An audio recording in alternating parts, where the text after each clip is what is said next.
Hey guys, I'm Nick. Welcome back to my channel. Back in the 90s, I played so many point-and-click adventure games on the computer. The Legend of Kyrandia, Sam and Max Hit the Road, and one of my all-time favorites was Day of the Tentacle. And this past year, they released a remastered version of it on the PlayStation Network. So, can you guess my theme for today? On today's fantasy food, I have made these Day of the Tentacle cake pops. Let me show you how it's done. To make the cake pops, you'll of course need a cake. I'm using a box mix today, but you could make your own.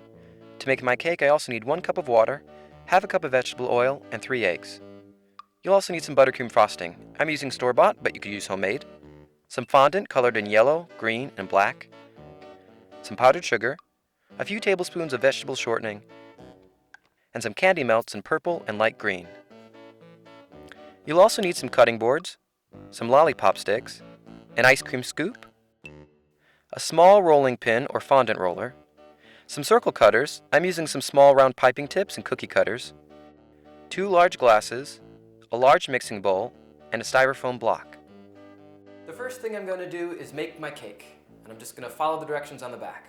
So in 1, 2, 3, and there we go. Our cake is baked and cooled. Now I'm going to cut it up into pieces and crumble it into my mixing bowl. Use a butter knife to cut the cake into large pieces and break it up into your bowl. You'll want a fairly fine crumb here. Once that's done, add in some of the frosting. You can always add more frosting later, so I suggest starting with a few spoonfuls. I like to mix it with my hands. Keep mixing it until it all comes together. Alright, here's my finished cake pop dough. You'll know it's ready when it comes away from the sides easily and it forms a nice ball without too many cracks in it. Use your ice cream scoop to scoop out your dough mixture onto a cutting board. I put these into groups of 2 because I'm going to combine 2 of them to make 1 cake pop. Gently roll them into a ball in your hands, and then to shape the tentacle bodies, roll them into a cone shape and use the heel of your hand to slightly flatten the wider end so they can stand up. Now, Purple Tentacle, having ingested Dr. Fred's toxic waste, has grown arms! So, for half of your cake pops, take jelly bean-sized bits of dough and shape them into little triangles. Melt some of your purple candy melts and use it as glue to stick the arms to the bodies. Hold it firmly against the cake pop for a few seconds until it's secure. You could also use real jelly beans, almonds, or other small candies to make the arms. That would work really well too. It's a good idea at this point to put them in the fridge or the freezer to firm up. My cake pops have firmed up a bit. Now I'm going to take my lollipop sticks, dip the end into a little bit of that melted candy melt, and then I'm going to insert them into the bottom of the tentacles. Remember those 2 glasses I told you about at the beginning? Well, you don't actually need to use them. I was going to use them to put the candy melts into to make it easier to dip my cake pops. But when I actually started to melt my candy melts, I realized I had quite a bit. So I put them in these big bowls here. Now, if you see, my candy melts are melted, but they're quite thick. And if I were to put those cold cake pops into this rather thick candy melt, I would get a really thick coating.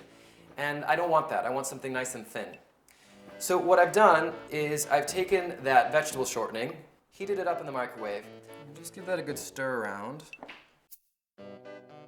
Coat them evenly in the melted candy melts,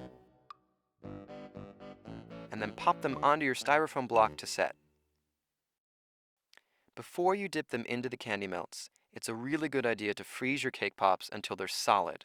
They're an odd shape and they're quite heavy, and if the dough's too soft, it will likely break apart while you're dipping them. While my cake pops are chilling out for a little bit, I'm going to make the fondant suction cups. So I'm going to take my yellow fondant, break off a little piece. And this is what I have the confectioner's sugar for. The fondant can tend to be a little sticky, so I'm just going to dust my cutting board, and that should hopefully help it to not stick. Roll out the fondant about 1/4 inch thick and cut out some large circles for the bottom 2 suction cups. Then use a slightly smaller cutter to cut a hole in the center of each. Do the same thing with 2 smaller rounds for the eyes.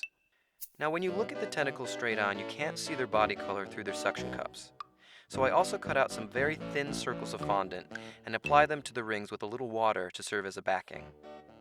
Stick these onto your cake pops with a dab of water, putting the two bigger rings at the bottom for the belly and the mouth, and a smaller ring at the top for their eyes. Well, eye. Repeat this in green fondant for the purple tentacles.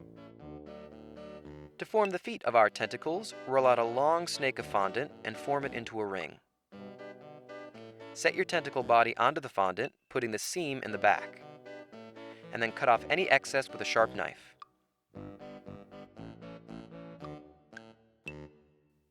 You can use a little bit of water to secure the two ends together. Then rub a tiny amount of water around the inner ring and set your tentacle back into it. Use your fingers to press the fondant firmly into the cake pop.